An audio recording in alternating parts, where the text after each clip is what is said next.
Hello लोगोफोर खुलुमबाय नोंथांमोनखौ गासैखौबो चेनेल पिन खेबसेबाव बे समाव बरायना लाग्रोनाय जाबाय लोगोफोर दा लेटेस्ट निउस लोगोफोर नोंथांमोननि थाखाय दा आइजोफोरनि थाखाय सिलाइ मेसिन फ्रियावनो नोंथांमोना मोननो हागोन दा लोगोफोर नोंथांमोना अनलाइन एप्लाइ खालामनांगौ दा आङो बिनि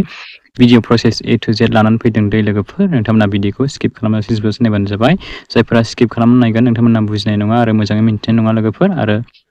नोंथांमोना सोरबाफोर चेनेलाव गोदान फैसनदोंब्ला चेनेलखौ साबस्क्राइब खालामनानै गालांबानो जाबाय आंनिफ्राय नोंथांमोननिसिम गासैनिसिमबो गुरैयै गिबियावनो खावलायनाय थाग्रोबाय दा फैदो जोङो मेन पइन्टआवहाय दा जोंहा government of Assam welfare of minorities and development Assam minorities development बर्डनिफ्राय सिलाइ मेसिन फ्रियावनो होनायनि जोंहा गोदान अफिसियेल नटिस ओंखारना फैदों दै लोगोफोर आइजोफोराल' मोनगोन बेखौहाय दा नोंथांमोना बेखौ अनलाइन एप्लाइ खालामनो थाखाय नोंथांमोना अफिसियेल साइटआव फैबानो जाबाय दा लोगोफोर आङो बेनि भिडिअनि डिसक्रिपसनावहाय बिनि लिंकखौहाय होनानै दोनगोन लोगोफोर दा नोंथांमोना बेखौहाय बे लिंकआव नैबाव फैदो फैनानै नोंथांमोना स्क्रल डाउन खालामनानै नैबे लेटेस्टआवहाय फैबानो जाबाय आगदाथिंजाय राइट साइडनि नैबे लेटेस्टआव फैनानै नोंथांमोना बेखौहाय अनलाइन एप्लिकेसन फर बेवहाय नोंथांमोना क्लिक खालामना होनांगोन दै लोगोफोर बेवहाय क्लिक खालामनाय लोगो लोगो बेवहाय नोंथांमोना बेबायदि मोनगोन आरोखि दा बेवहाय नोंथांमोना मा खालामबावनांगोन बेखौहाय बेवहाय क्लिक हियार फर फर्म फिलआप बेवहाय नोंथांमोना क्लिक खालामना होबानो जाबाय लोगोफोर बिनिफ्राय नोंथांमोना बेखौ मा खालामनांगोन अकेआवहाय क्लिक खालामना होबानो जाबाय दे लोगोफोर बेवहाय अकेआव क्लिक खालामखांनायनि उनाव नोंथांमोननियावहाय स्क्रल डाउन खालामनानै नोंथांमोना बेबायदि मोनगोन अफिसियेल साइटखौहाय दा नोंथांमोना बेखौहाय मा खालामनांगोन केन्डिडेट फर्म फिलआपआवहाय नोंथांमोना क्लिक खालामना होबानो जाबाय दा बेवहाय नोंथांमोननि बेबायदि ओंखारबाय आरोखि फर्मावहाय दा बेवहाय सेलेक्ट कर्स आइटेम बेवहाय बेबायदि नुदों नोंथांमोनाहाय दा बेखौहाय नोंथांमोना बेयाव क्लिक खालामदो ओमफ्राय सेलेक्ट खालामदो बेवहाय क्लिक खालामबाय ओमफ्राय नोंथांमोना बेखौहाय स्क्रल डाउन खालामनानै मा खालामनांगोन लोगोफोर नैबेवहाय होबानो जाबाय दै लोगोफोर सेलेक्ट खालामबानो जाबाय नैबेखौ distribution of fashion design machine दा नोंथांमोना बेवहाय सेलेक्ट खालामबानो जाबाय लोगोफोर बेवहाय सेलेक्ट खालामबाय नै बेवहाय फैबाय दा नोंथांमोननि बेवहाय पार्सनेल इनफरमेसन डिटेल्सखौहाय नोंथांमोना बेवहाय होनांसिगोन दै लोगोफोर दा बेवहाय आं मा पार्सनेल डिटेल्स नांगौ नोंथांमोननो खिन्थाहरनि लोगोफोर एप्लाइ खालामनाय समावहाय दा बे लोगोफोर भिडिअआ जोबोद गोलाव जागोन नोंथांमोना नायनो बरिं दामोन लोगोफोर दा बे भिडिअ प्रसेसखौ A to Z नोंथांमोना नायबासो रोंगोन आरो बुजिगोन लोगोफोर बेनिखायनो नोंथांमोना भिडिअखौ फारि फारि A to Z step by step नोंथांमोना नायलांबाय थाबानो जाबाय लोगोफोर आं स्टेप बाय स्टेप नोंथांमोननो बे भिडिअनि प्रसेसजोंहाय खिन्थाहरगोन लोगोफोर दा नोंथांमोना बेवहाय फार्स्टआव मा होनदों केन्डिडेटनि नेमखौ बिदों बेवहाय होदो इन्टार बक्सआवहाय ओमफ्राय फादार्स गार्जेन नेम बेवहाय होदो मबाइल नाम्बार होनांगोन नोंथांनि मबाइल नाम्बारखौ होदो रिसार्ज गोनां मबाइल नाम्बारखौ हो बिनिफ्राय नोंथांनि बेवहाय माबाखौ बिदों जेन्डारखौ बिदों बेवहाय होदो ओमफ्राय भिलेज टाउन नोंथाङा भिलेजाव थायो ना टाउनाव थायो गामि ओनसोलाव थायोना नोंथाङा सोहोर ओनसोलाव थायो बेखौ होदो पस्ट अफिसखौ होना लादो पुलिस स्टेसन होदो ओमफ्राय स्टेटखौ होदो ओमफ्राय डिस्ट्रिक्ट बिदों ओमफ्राय ब्लक बिदों बिनिफ्राय पिन नाम्बार बिदों बिनिफ्राय डेट अफ बार्थ होदो बिनि उनाव बेवहाय आधार कार्ड नाम्बार बिदों दै लोगोफोर बेवहाय होदो ओमफ्राय नै बेवहाय 3 नाम्बारावहाय फैदो क्वालिफिकेसन इनफरमेसनावहाय नोंथांमोना बेखौ सेलेक्ट खालामनांगोन बेखौ लोगोफोर नोंथांमोना बेवहाय क्लिक खालामबानो जाबाय बिनिफ्राय नोंथांमोना मा पास बेखौ होबानो जाबाय लोगोफोर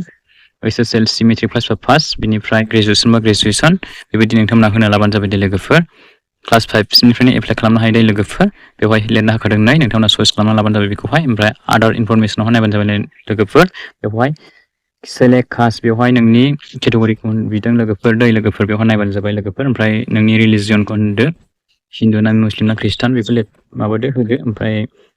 नोंनि एजखौहाय बेवहाय मोनथिनदों बेनिफ्राय फेमिलि एनुवेल इनकामखौहाय नोंथांमोना होबानो जाबाय आप टु नोंथांमोना 5 लाखसिम होनो हागोन दै लोगोफोर बेवहाय फेमिलि इनकामखौहाय बिनि बारा होयोब्ला नोंथांमोना इलिजिबोल जानाय नङा दा बेखौ गोसोआव लाखिबानो जाबाय ओमफ्राय डकुमेन्ट आपल'ड फैबाय दाना लोगोफोर दानिया डकुमेन्ट आपल'डआहाय लोगोफोर बेवहाय नोंथांमोना मा खालामनांगोन लोगोफोर डकुमेन्ट आपल'डखौहाय नोंथांमोना बेवहाय मा बिदों लोगोफोर केन्डिडेटनि फट' बिदों दै लोगोफोर बिनिफ्राय 100 किबिसिमाव खालामनांगोन दै लोगोफोर नोंथांमोना बेखौहाय ओमफ्राय केन्डिडेट सिगनेचार लोगोफोर बेवहायबो 100 किबि खालामनांगोन GPG-आवहाय कनभार्ट खालामनांगोन नोंथांमोनाहाय बिनिफ्राय आइडेन्टिटि प्रुफ हिसाबै भटार ID आधार नङाब्ला नोंथांमोना जायखिजाया डकुमेन्टस होबानो जाबाय लोगोफोर बेवहाय PDF फाइल खालामनानै होनांगोन 500 किबियावहाय बिनिफ्राय एड्रेस प्रुफ हिसाबै नोंथांमोना बेवहाय आधार कार्ड बिदों दै लोगोफोर नोंथांमोना बेवहाय आधार कार्डखौहाय PDF फाइलावहाय बानायनानै 5 किबिसिम बानायनानै होनांगोन आपल'ड खालामनांगोन बिनिफ्राय लेटेस्ट स्कुल सार्टिफिकेट नोंथांनि फरायनायनि सार्टिफिकेट बिदों स्कुलनि कलेजनियाव जागोन नोंथाङा जेखिजाया नोंथाङा जेसेबां फरायनाय क्वालिफाइड गोनां नोंथाङा बेखौ होनो हागोन नोंथाङा बबेखौ होयो बेखौ होनानै लाबानो जाबाय। बेवहाय नोंथाङा मेट्रिक पासनि होयो ना क्लास 8 पासनि होयो ना SSLC OHS पासनि होयो ना ग्रेजुवेट पासनि होयो बेवहाय नोंथाङा होनो हागोन। दा बेखौहाय PDF फाइलाव बानायनांगोन दै लोगोफोर। सार्टिफिकेटखौहाय 500 KB सिमल' बानायनो हागोन नोंथांमोना बेवहाय आपल'ड खालामनांगोन। बेनिफ्राय इनकाम सार्टिफिकेट बिदों नोंथांनाव लोगोफोरनै बेखौ इनकामखौबो PDF फाइलाव बानायनानै 500 KB सिम बानायनानै नोंथाङा बेवहाय होनांगोन दै लोगोफोर आपल'ड खालामनानै। बेनिफ्राय एज प्रुफ हिसाबै नोंथांनाव मा बिबावदों नै लोगोफोर नोंथाङा एडमिट कार्ड बिनिफ्राय नोंथाङा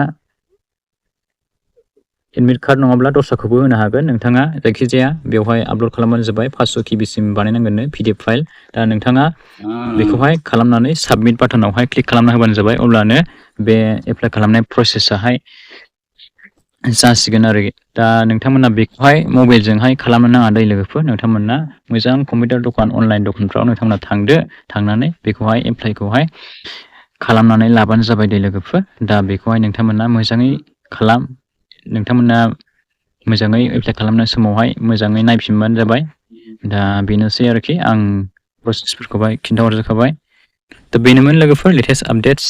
दा जायफोरा आइजोफोर नोंथांमोननि थाखाय फ्रि सिलाय मेसिन नोंथांमोना मोननो थांगासिनो दङ। नोंथांमोना दा अनलाइन एप्लाइ सोलिगासिनो दं नालाय दा नोंथांमोना बेखौहाय एप्लाइ प्रसेसखौहाय नोंथांमोना खालामना लाग्रोबानो जाबाय दै लोगोफोर। स' बिदिब्ला लोगोफोर एसेनोसै भिडिअखौ एसेखिनियावनो फोजोबनो सानबाय लोगोफोर। नेक्स्ट भिडिअआव गोदान भिडिअजों लोगोसे फिन खेबसेबाव लोगो मोनगोन। Thank you for watching. See you again. Bye bye and take care.